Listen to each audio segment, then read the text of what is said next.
ನಮಸ್ಕಾರ ಸ್ನೇಹಿತರೆ, ನನ್ನ ಅಡುಗೆ ಅಂಗಳಕ್ಕೆ ನಿಮಗೆಲ್ಲ ಸ್ವಾಗತ. ಇಂದು ನಾವು ಚಿಪ್ಪೆಕಲ್ಲು ಸಾರು ಮಾಡೋದು ಹೇಗೆ ಅಂತ ನೋಡೋಣ. ಮಂಗಳೂರು ಕಡೆ ಹೋದರೆ ಚಿಪ್ಪೆಕಲ್ಲನ್ನು ಮರ್ವಾಯಿ ಅಂತ ಕರೀತಾರೆ.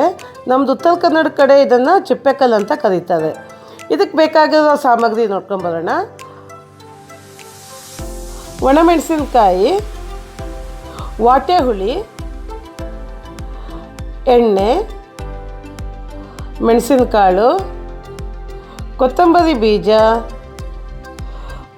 ಸಾಸಿವೆ, ಅರಿಶಿಣ, ಸ್ವಲ್ಪ ಈರುಳ್ಳಿ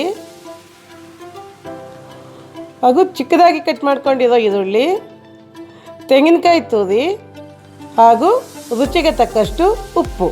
ಮೊದಲಿಗೆ ನಾವು ಮಿಕ್ಸಿ ಜಾರಿಗೆ ತೆಂಗಿನಕಾಯಿ ತುರಿ, ಈರುಳ್ಳಿ, ಕೊತ್ತಂಬರಿ ಬೀಜ, ವಾಟೆ ಹುಳಿ, ಒಣಮೆಣಸಿನಕಾಯಿ, ಅರಿಶಿಣ, ಸಾಸಿವೆ ಎಲ್ಲವನ್ನು ಹಾಕಿ ಚೆನ್ನಾಗಿ ಮಿಕ್ಸಿ ಮಾಡ್ಕೊಳ್ಳೋಣ.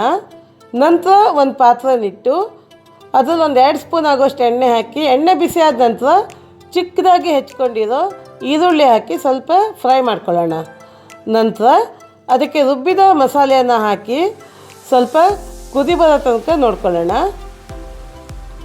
ಮಸಾಲೆ ಸ್ವಲ್ಪ ಕುದಿ ಬರ್ತಾ ಇರುವಾಗ ಅದಕ್ಕೆ ನಾವು ಕಟ್ ಮಾಡ್ಕೊಂಡಿರೋ ಚಿಪ್ಪೆಕಲ್ಲನ್ನು ಹಾಕ್ಕೊಳ್ಳೋಣ.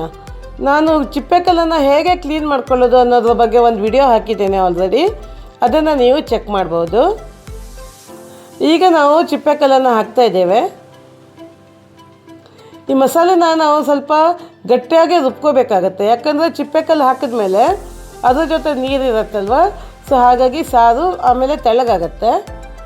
ಮತ್ತು ಚಿಪ್ಪೆಕಲ್ಲಲ್ಲಿ ಸ್ವಲ್ಪ ಉಪ್ಪಿನಂಶ ಇರೋದ್ರಿಂದ ನಮಗೆ ಎಷ್ಟು ಉಪ್ಪು ಬೇಕೋ ಅಷ್ಟನ್ನೇ ಹಾಕ್ಕೊಳ್ಳೋಣ. ರುಚಿಗೆ ತಕ್ಕಷ್ಟು ಉಪ್ಪು ನೋಡಿ ಹಾಕ್ಕೊಳ್ಳಿ, ಯಾಕಂದರೆ ಜಾಸ್ತಿ ಆಗಬಾರ್ದು.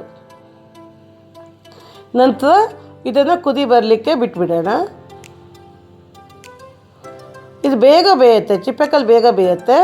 ನಂತರ ನೋಡಿ, ಬಿಸಿಯಾದ ಅನ್ನದ ಮೇಲೆ ಬಿಸಿಯಾದ ಚಿಪ್ಪೆಕಲ್ಲು ಸಾರು ಹಾಗೂ ಜೊತೆಗೊಂದು ಮೀನಿನ ಫ್ರೈ. ಸೊ ಊಟ ಎಷ್ಟು ಗಮ್ಮತ್ತಾಗಿರುತ್ತೆ ಗೊತ್ತಾ? ನೀವು ಒಮ್ಮೆ ಮಾಡಿ ನೋಡಿ ಹಾಗೂ ಹೇಗೆ ಬಂತು ಅಂತ ಹೇಳಿ. ಸ್ನೇಹಿತರೆ, ನಿಮಗೆ ಈ ವಿಡಿಯೋ ಇಷ್ಟ ಆದರೆ ಲೈಕ್ ಮಾಡಿ, ಶೇರ್ ಮಾಡಿ, ಸಬ್ಸ್ಕ್ರೈಬ್ ಮಾಡಿ. Thank you.